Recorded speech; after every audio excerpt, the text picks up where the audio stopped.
Hello, and welcome back to the April 2022 Champion Brief topic analysis on the topic Resolved. Japan should revise Article 9 of its constitution to develop offensive military capabilities. So we're going to split this up into four big sections. The first is going to be some general background and topic considerations. The second is going to be pro arguments followed by con arguments. And finally, some general tournament considerations for what tournaments y'all might go to. So let's hop right into it. The first big point is going to be Article 9 and its constitution itself. So we're going to step back into World War II in the fall of the Japanese Empire in 1945. And U.S. General Douglas MacArthur went into Japan actually and oversaw the writing of its constitution. And one of the main goals the U.S. had here was to ensure that an empire like Japan could not rise again.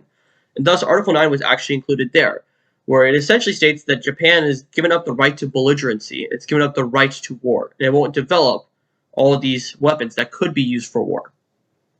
The problem is, weapons could be used for war, but they can also be used for defense. For example, if somebody were to develop a nuclear weapon, they could say that could be used for war, but they could also say that could be used for a deterrence effect, therefore it's defensive. So because of that, there isn't a consensus of what this actually means. But generally, after 1945, Japan wasn't building up any military forces, and after 1945, when the Cold War happened and Mao took over China, the Soviet Union stopped being an ally to the U.S., one of the biggest allies in the East was Japan, and the U.S. had a base there, specifically in Okinawa, which is a place in Japan and off the coast of Japan. These allowed the U.S. to have like a strong base and a strong area of influence inside of East Asia, and therefore Japan was one of its closest allies. And it's actually during this time period where the U.S. started asking Japan to rearm. But Japan was very, very strict with Article 9, and they didn't want to rearm their military or do anything of that form. So Japan was strongly against Article 9, well, against the AF for this point of time. Now, we can flash forward into 2014 when Prime Minister Shinzo Abe took over Japan, and his LDF, or the Liberal Democratic, LDP rather, or Liberal Democratic Party, and that is when he, as a self-proclaimed nationalist, wanted to reinvigorate Japan's role in the international stage and go back to those like old glory days. And thus, he proposed that they should revise Article 9 to essentially do the AF.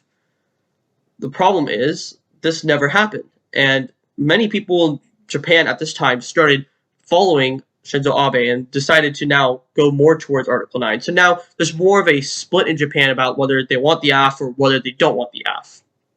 Now, it's important to know how the AF would actually get passed.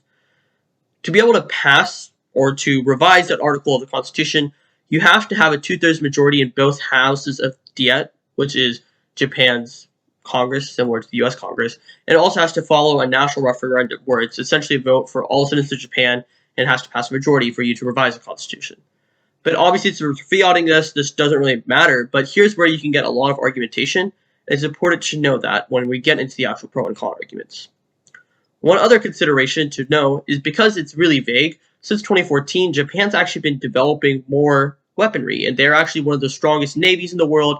They have space weapons that are able to be used. They're buying, F-35s, F-16s, all these other types of jets. So these are all weapons that could be used offensively or defensively.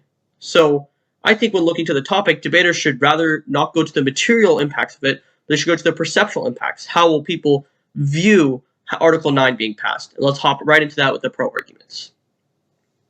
I think the biggest pro argument on this topic is going to be the idea of deterrence. And just like many other IR topics that y'all maybe debated, like the NFU topic, it's going to be a deterrence versus assurances argument. So the pro argument would go something like this. Deterrence is failing in East Asia. For example, China is looking to take over the Senkaku Islands. You can make a no-go scenario, like North Korea is planning to do X, Y, or Z. They're planning to build more missiles, something like that. They're planning to fire on Japan. Now you argue that affirming Article 9 sets to the stage that Japan now can invade other countries. So other countries are now going to be even more scared about a Japanese invasion. They're going to be scared about this new rising power, and therefore it will deter them better. So you have a better effective deterrent. That's how most of the AF will go. And the weighing on this link, I think, is a little easier on the neg, but the weighing you could do here is some sort of time frame weighing, essentially dependency.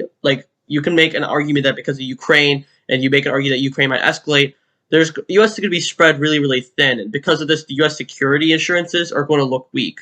And so therefore, China wants to take over Taiwan, North Korea wants to, attack South Korea, whatever, right?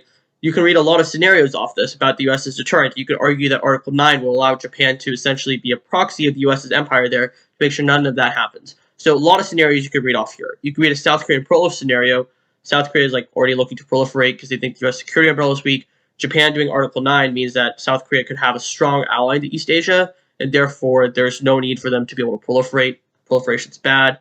You could make the exact same thing about many other scenarios. For example, like China and Taiwan, essentially the same thing. There's also some other interesting scenarios off like the U.S. security umbrella argument, which is the Middle East. For example, Japan has been having a lot of relations with Israel recently, and you could read arguments off that. For example, Japan could get involved with Israel-Palestine, and since they don't have the negative rep of the U.S., they could do much more in the Middle East to essentially help with counterterrorism, help with the Israel-Palestine conflict. They could do a lot more. So that's like one big idea on the AF, which is the idea about deterrence and Japan having alliances. So the weighing off this argument is quite interesting, actually. There's a lot of cards out there that discuss the effect that alliances can do on global security. For example, you could read the idea or some sort of narrative that the U.S.'s security umbrella is like doomed to collapse, and if that happens, like China takes over, there's could be like basically a bunch of wars. And to be able to maintain that, Japan needs to become like help with the U.S.'s empire, essentially. Another argument on AF could be the exact opposite. It could be something along the lines of Japan is being really in the gray zone right now. Like they're developing weapons, they're buying weapons. China doesn't really know what Japan is doing right now. And so as such, there's a lot of uncertainty going on, increase the chance of miscalculation. And Article 9 sets the stage like really clear, like, hey, we are developing offensive weapons. And so now China, they're posturing in the Senkaku Islands of, oh, I can take it, maybe not, who knows. They're now knowing that if they take it, Japan has full ability to attack. And to be able to understand this argument more, let's dive deep into what's actually happening in the Senkaku Islands. Essentially, because of China's like artificial island building, China has claims to the Senkaku Islands, as do Japan. And so China is saying these are our islands. Japan's obviously saying there's theirs. So China may or may not just take the islands for themselves. If that happens, if Japan attacked them, that's technically offensive. It's technically defensive. It's a toss-up.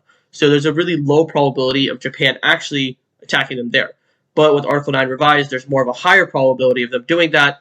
Therefore, there's more of a deterrent. So most of the AF links do rely on a form of a deterrence effect.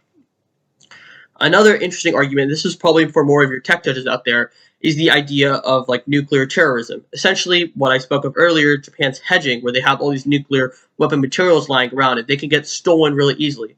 Really low, extremely low probability here. So if you're going to read this, you're going to need to read some sort of extinction framing. But the argument would go that you could steal that material really easily, which means it's easier for you to build a bomb. But if Japan were to build these into actual weapons, it's much harder to steal an entire weapon than it is to steal a little bit of materials, and therefore it's much easier for terrorists to be able to do it in the world of the NEG, but in the AF world, it's really high. The problem is, obviously, it's really low probability, and so you'll lose to any sort of probability weighing, which means you need to definitely read some sort of framework argument if you're going to read this. Essentially, Japan has never had an incident of nuclear terrorism, where there's not many uniqueness evidence saying nuclear terrorism is increasing. They just say the risk is high. But another consideration to take on the AF is the idea of the U.S.'s cooperation everywhere. For example, if Japan were to do Article 9, the exact opposite of the first argument we spoke earlier, the U.S.'s umbrella looks weak, right? It essentially means that Japan's saying, we don't need the U.S. anymore. The U.S. can't protect us. We're going to protect ourselves. And so this can also lead back to the prolif impacts. You could say prolif bad. You could say like prolif good, rather. And you could say like if they're throwing off the U.S. umbrella bad. Basically, you read the exact opposite of the first scenario. Instead of saying that the U.S. umbrella needs to be maintained, so the U.S. umbrella is bad, Article 9 destroys that. So that's obviously another argument you could read, and it's much more similar to many of the neg arguments. For example, the neg argument would say like, oh, you're going to destroy the U.S. umbrella. So now you have a impact level debate, which usually be a head to win because you'll have the front lines to do that, and many other things. Finally, let's look into Japan itself and see how the pro arguments of Japan can happen. There's obviously politics arguments that could exist. For example, you could possibly read an argument saying that if Article 9 gets passed, it's much harder for the LDP. Like the LDP did exactly what they wanted to, so they don't have like the steam to go forward in the next election. So you could argue that a different party could win, and that could be good because the LDP has some recent human rights things where they're basically going way too nationalist, and there's a lot of arguments you can make there. But also, you can make the argument that Japanese proliferation is good. You make the same analysis of the first link, but you make it in the first argument, but you make it similar to Japan itself, and you say like North Korea is going to attack Japan, China is going to attack Japan, the U.S. is not situated to help them, and so Japan needs to do it themselves. For the AF, I think the most important thing to go, if you're going to go with the security umbrella route, is to read some sort of uniqueness on Ukraine. Get your uniqueness evidence extremely dated, because you want to make sure your uniqueness evidence is like the day of. So maybe it's like the day before TOC. Maybe consider replacing your uniqueness evidence if you can find more recent evidence on the matter. Because obviously uniqueness control the directionality of the link. If the US security umbrella looks really weak a day before TOC, your AF links have a higher chance of triggering. So it's really important for you to be able to do that. With that said, let's transition to the neg arguments. And in my opinion, I think most of the literature on this topic, the literature that does exist, mostly is citing neg. And so we're going to discuss what these arguments are and the weighing of these arguments. So obviously, first is the exact opposite. You argue that U.S. assurances are really high. Affirming goes to destroy that. That's bad. It's the opposite of the third argument we spoke of the AF. This argument could be taken in a lot of ways. For example, you could read the general uniqueness that the world's stability inside of, or at least East Asian stability, is extremely high, and that's really good. You would obviously need to have very up-to-date uniqueness evidence on all this. But another argument, which is interesting, is going to be the idea that if Japan does Article 9, a bunch of nations get scared, and they'll start attacking. For example, if Japan does Article 9, North Korea might think that Japan now can attack them, and that's existential for them. And here's where I think neg could do a lot of weighing arguments. And this is where I think you're going to get into most of the weighing debates. The next side can argue on time frame, right? North Korea could launch a nuke before, for example, Japan fully constructs its army, because the SDF is quite small right now, and U.S. troops are there, but they're not enough to like stop the missile. And obviously there are missile defense systems and all that there, but North Korea could totally launch something, and they could preemptively launch that. And I think those preemptive strikes, if you can win the actor analysis of that, could be really strong because you could outweigh on time frame. The way the affirmative should respond to this, however, is not only say one, that there's U.S. troops there, so deterrence effect exists, and argue that basically cross-apply U.S. deterrence, evidence, and say that deterrence is really good right now. But also, two, they could say that Japan has all the materials they need to create a really strong military. It won't take them that long, and so you just beat back the time frame weighing with some sort of no link, basically two no link arguments on the time frame weighing. But also, I think this idea of neg could be feeding into some sort of idea of militarism, right? If they're trying to develop offensive capabilities, you can argue that this, and this is probably works for a lay judge, but it could also work really smart for a tech judge, is that it feeds into the idea of militarism, and the pacifist culture that's been developed is completely going to be obliterated. That means there's more of a chance that war exists because of miscalculation, etc., etc. But for a tech judge, you could possibly even read this as a critical argument, and you could say the idea of militarism basically creates a kill mentality where anything is justifiable for the war machine. And there's actually really good evidence on this that specifically says that Article 9 will create its own MIC, right? And if their MIC is created, obviously you have a huge militaristic, you have a huge militarist environment, as well as you now have the government literally getting lobbied our MIC, in the US. Basically everything's going to be whatever it wants for the war machine. So there's a lot of good evidence for this where you could read this in front of a lay judge. Don't be too daunted by the word militarism, because I know that's a word that you might hear critical it, but it's also really good argument for a lay judge. There's a lot of good evidence on this, and the weighing on this argument is actually quite good because you have the profit motivation for the MIC, for example, and these war companies that are now existing that are going to feed the Japanese military. So Japan's going to be more belligerent, which obviously increases the chance of miscalculation. So this argument I think is quite strong for neg. As well as that, I think generally for the neg and for the AF, you want to discuss actor incentive, right? If the neg could prove that Japan is a revisionist actor, right, aka they want to go take over the world, there's a higher chance that Japan's just going to straight up invade the Senkaku Islands as soon as, put a bunch of troops there as soon as you affirm. And that could cause a global war. Or Japan may be able to posture more. They might want to encircle China. They could even attack other people, maybe attack Russia because of Ukraine. Who knows? But the neg wants to, the AF should obviously argue the opposite. These ideas should be incorporated inside of your case. Because if you can prove that Japan, for example, if you're on neg, if you can prove that Japan will attack, they're going to build up these weapons, you deal a lot of the AF arguments. Because I think a lot of the affirmative arguments rely on the fact that Japan really won't do that much with its weapons. It will have them and they will keep them there, right? Develop offensive, it's a perceptual link. But if the neg could argue that Japan is an actor that's super defensive, they want to go more towards cooperation, they want to do all these other things, there isn't really a link, right? Japan might not even build up new weapons. They might just say, okay, we have Article 9, we're keeping our existing weapons. Since a lot of the affirmative arguments rely, well, rather the negative arguments rely on the fact that Japan needs to increase their military, you can just delink that as the AF. More weighing considerations apart from just that to consider is the term that it's going to be mostly link weighing on this topic. Most scenarios on this topic is going to link to some sort of East Asian war. Weighing the impacts is not very strategic on this topic because everyone can link it to any war scenario. Obviously, I'm sure you can find squirrely arguments that link it to some sort of climate change scenario, maybe some, I don't know, Mars exploration or something like weird like that. But most arguments of this topic are going to relate to war, and the stock arguments especially will relate to war. So weighing the link levels are really important, aka weigh on time frame. You want to have really updated uniqueness weighing to make sure that uniqueness is going to control towards your link and issues like that. Finally, this is just a general thought out there, not necessarily a pro or con argument. If we're going to tournament considerations, is the idea of economy. A lot of economy arguments exist. For example, Japan developing its Article 9, for example, could build up its military economy, and that means that it helps, like, innovation, it helps build up the economy. There's also a neg argument that's just like, oh, developing Article 9 means that investors get scared and they'll leave Japan. I think the econ debate exists, but I highly suggest, especially on this topic, for debaters to go not read these type of arguments. They obviously exist, but I think the war arguments are more strategic, especially when you have lay judges who are probably going to this topic wanting to hear something about war because it's about offensive military capabilities.